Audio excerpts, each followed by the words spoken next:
One love to the humble, one love to the humble, one love to the humble. Got to change the scenery this time. We just had a real bad thunderstorm out there, so I changed it up and I brought it inside this time. But as soon as the weather get back right, I'll be back outside again.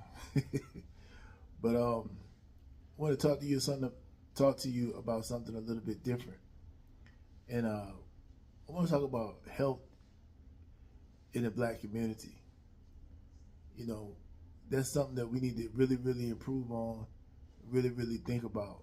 You know, we really need to think about our health, and I don't think we put enough emphasis on it. You know, from all the drinking, the diet we have, exercise, things of that nature. We're not really thinking about it. You know, the drinking is like overboard, smoking, cigarettes, um, and our overall eating habits, man. You know, the leading cause of death in the black community in particular, but in America in general, is heart disease, cardiovascular disease. And that's directly related to what we eat. And we really got to stop making the excuse of things being too expensive. Well, I can tell you what's expensive. Your health is very expensive. You know, when you start coming down with some of these diseases, you won't be thinking about how expensive it is. You'll be thinking about, I wish I had just went here and spent that money on that, on the healthy stuff. And it's really not that expensive if you really think about it. I mean, you can get a head of cabbage for like, what, 69 cents a pound or something like that. You know what I'm saying? I don't know the numbers off the top of my head, but I went in there one day and I just bought something, and I got like a bunch of, it was no meat in it, but I bought a bunch of stuff, and it didn't even cost me more than $20. So I don't know where people are coming from with this. It's more expensive. But let me just stick to what I'm talking about. You know, in our community, we have a lot of the ways we eat is bad.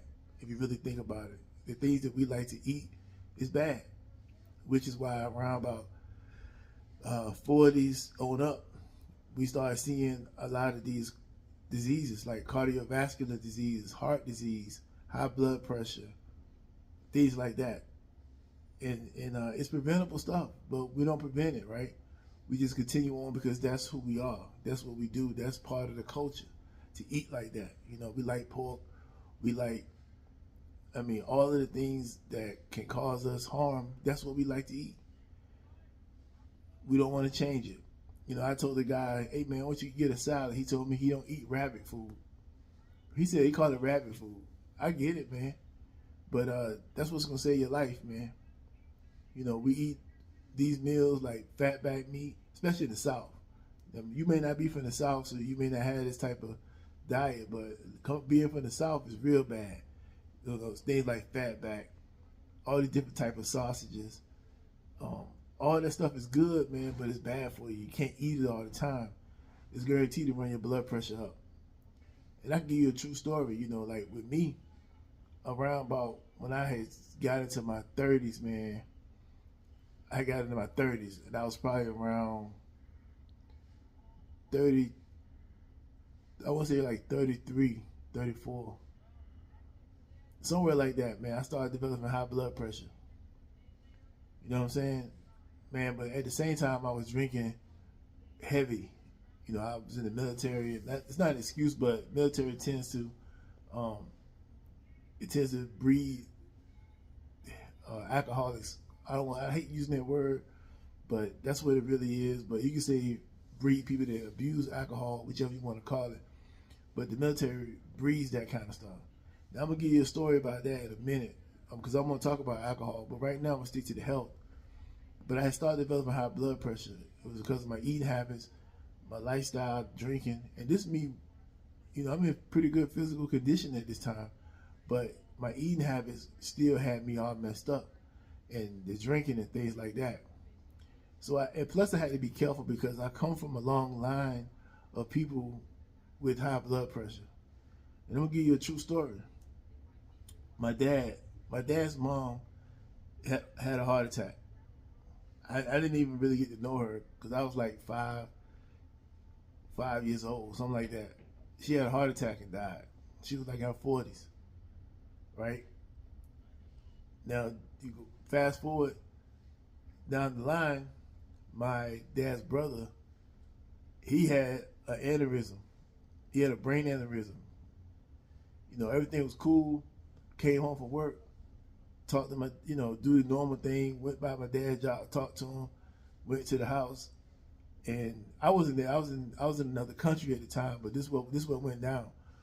And he went home. He claimed he had a headache. He'd been having a headache, and sometimes we don't know because we don't go to the doctor enough, so we don't really know what's going on. But he had a headache real bad for a couple of days, and he went home, went to sleep, and he had an aneurysm. He had a blood vessel in his brain bust, and they took him to the hospital and all of that stuff. But it was done deal. He had an aneurysm. They didn't get him help in time, so had him in the hospital. Head swollen like this big. You know what I'm saying? Done deal. But that was because of hypertension, high blood pressure, because of the lifestyle that we live. Grew up having pig pickings, throwing hogs on the grill, eating that stuff all the time. It'll kill you, man. It'll take you out of here. You know what I'm saying? Then my dad has an older brother that had to have triple bypass. My dad had another brother that had to have triple bypass, and he had diabetes. He passed. My dad personally had to have a triple bypass surgery also. He's still alive, but he had to have a triple bypass because of the diet, smoking cigarettes, not necessarily drinking, but smoking cigarettes and the eating habits. Now, he used to drink a long time ago, but he never drank to that. He wasn't really excessive, but the diet, and then coming from the bloodline of it, you develop all of these things. It's just the way it goes, and we don't really think about that. You can lose your life just because of the thing that you're supposed to keep you alive can also make you unalive. You get what I'm saying? It's very serious stuff, but we don't take it that serious. We think this is how we do it. This is who we are. You tell a person, if you black, and you tell a person you don't eat pork, oh, you must be a Muslim. That's the first thing they're gonna say to you, because ain't no other way you don't eat this. You gotta be that. That's the only reason why you shouldn't be eating this, because you black. You supposed to eat this. It's like who we are. It's like a part of our identity to eat like this. But it's taking us out. If you go look at the stats when you get a chance, type in the stats, and you'll see how many of us develop these, cardiovascular disease, heart disease, and pass. Because once you get hypertension, it leads into other things like diabetes and all of that stuff. It's not good. So we really need to think about it, changing up how we eat. You know what I'm saying? I'm not telling you what to do. You do what you want to do, but it's just my advice that I can guarantee you, if you keep eating bad, you be overweight, you develop hypertension, it's gonna hurt you. It's gonna take you up out of here, man. And I know somebody gonna say this. Somebody gonna say, well, my grandparents ate this right here all the way up until they was this age. I don't doubt it. Well, I give you a story to go with that. I had a cousin that was stillborn. And then I had a cousin, then I got other cousins that's still alive right now. So, that's not don't use that as an example. Just because somebody was able to do something over here, then you got somebody on this side did something different. So that means that's going to justify you keep on doing the same thing. Don't play Russian roulette with your life. Don't try to justify it. Don't try to justify it, because just because this happened to this person don't mean the same thing will happen to you. You get what I'm saying? There's things that happen to everybody differently. We know that some people can do things certain ways and nothing happen. We know that. But do you want to take that risk? Because you don't know what's going to happen to you. And you're not your grandparents, or you're not anyone else. You are you. You don't know what's going to happen. And if you see signs of these things happening, go get help. Go get the treatment. And you need to be going to the doctor like every 6 months anyway. But most people don't do that, right? They don't go until something hurts. That's when they show up. But you need to be going. And another thing in our culture, we love to party. We love to drink. There's always drinks involved with everything we're doing. And sometimes, when you're young, you start off drinking like I did.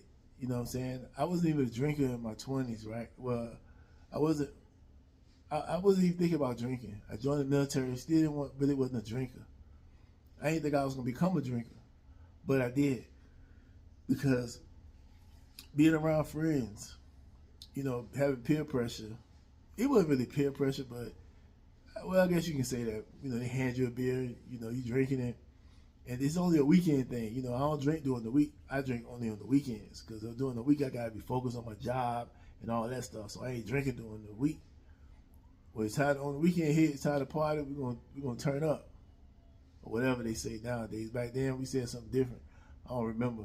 But it started off just doing the week on the weekends. That's how it started off. I had a friend of mine, he used to drink during the week. I said, yo man, what are you drinking during the week for? You know what I'm saying? I didn't understand that. But I said, you need what? I just thought that was crazy to be drinking during the week when we gotta go to work. But as the years went by, I started drinking during the week. Cause that feeling you get on the weekends when you're having a good time and you're drinking, and then something in your life go wrong, and you feeling bad, and then you think about that time on the weekend when you was drinking and it felt good. So then you say, well, if I felt good then, I can feel good now. And you go get the drink, get that dopamine hit, and you hit that dopamine spot, and now you're feeling good. And then now you say, well, you're drinking one day a week.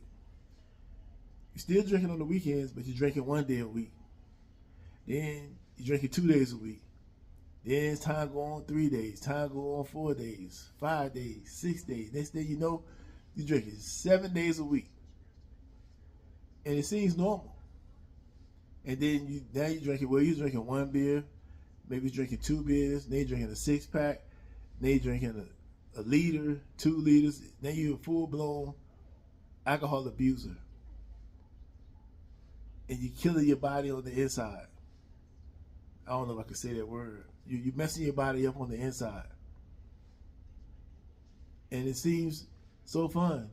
Alcohol is poison that they selling right there in the store.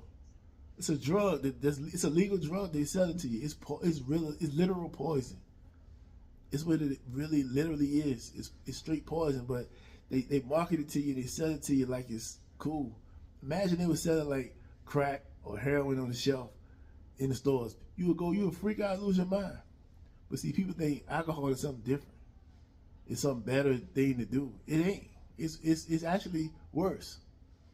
Because see, alcohol hits your organs. It messes your organs up. All of your organs, not just your liver. It attacks all your organs on the inside. Everything inside of you becomes addicted to it. Whereas in stuff like heroin and things like that, it hits your nervous system. Whereas in alcohol hits your organs. So if it hits your nervous system, you can go through withdrawals. You won't die from like heroin withdrawals and things of those type of drugs. You won't die. You feel like you're gonna die, but you ain't gonna die from that. But alcohol withdrawals will kill you. Will unalive you. Alcohol withdrawals will unalive you. You have to go get treatment to go through those withdrawals. People just don't like to go through the withdrawals of the other drugs, but you won't pass away from it. But alcohol would definitely, you'll pass away from withdrawals from that if you have it that bad. So you got to think about it. All the young people out there, if you starting off and you just having a couple of drinks, I advise you to just let it go. Because in about 10, 20 years, you're going to find yourself being a full-blown person that's abusing alcohol and wonder how you got there. You can have liver failure. You ever see people that go through liver failure? If you have it, you should look it up. It's not a pretty sight. It's not a pretty sight. It takes people out of here all the time. It messes up your heart.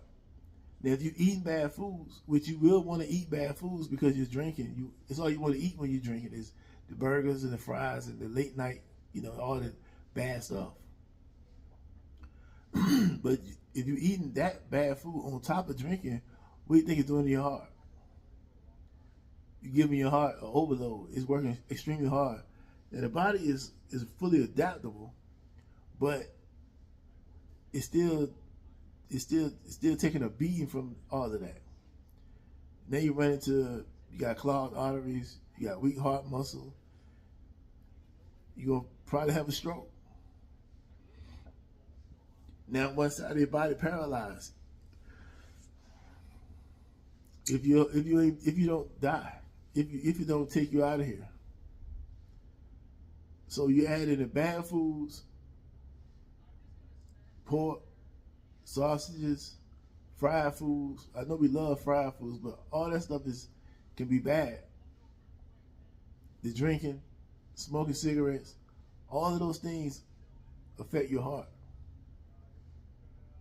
And we really got to be careful with that. And now they got this thing now, if you look at the blood pressure today, they saying like 130 to 140 is supposed to be like good. But see, what they doing is they changing the standard according to what's going on in society. That's dumb. If 1990s, if the average blood pressure was 120, and then now 2024 the average blood pressure is 140, they saying, okay, we're gonna just go with 140, and we're gonna make that the average. So if you come in and we check your blood pressure, it's at 140, we're gonna say you good. I mean, that might not be an accurate number, but that's what I'm saying. I'm just showing you how they doing it now. That's how they doing it. Don't go by that, man. Keep your blood pressure down to like 120. If you're having trouble, man, go see your doctor, get some help. Because blood pressure is a silent unaliver. It's a silent one, meaning most people that got high blood pressure don't even know they have it. And by the time they found out the hard way. So remember, don't be too ashamed of not eating all that food that's going to clog up your arteries and drinking all that drink that's going to mess up your organs, mess up your insides, because you're poisoning your insides. If you don't understand that, go look up some videos of how your body does the alcohol and what it is. It's literally poison that you're drinking. And you're drinking it and thinking you're having a good time, but it's causing you to be depressed. It's causing you to take away your life. It's taking away your whole life by drinking it. And then once you get intoxicated, you want the bad foods. And then just keep repeating that cycle over and over again, messing your body up. So try to do at least 30 minutes of exercise per day. And if you can, cut the drinking all the way out 100%. This ain't gonna be an overnight process, but it can be done. Just think about it, people. What's more important to you? That's all you gotta think about. What's more important? And if the bottle, the smoke, the food is more important to you, go for it. Just that when you're laying there and they about to cut your chest open to repair some arteries, or you're laying there and they try to, and you're having a heart attack, or you're laying there and your liver has failed, don't say that nobody didn't suggest you make some changes in your life, because you don't have to be that way. Y'all take care.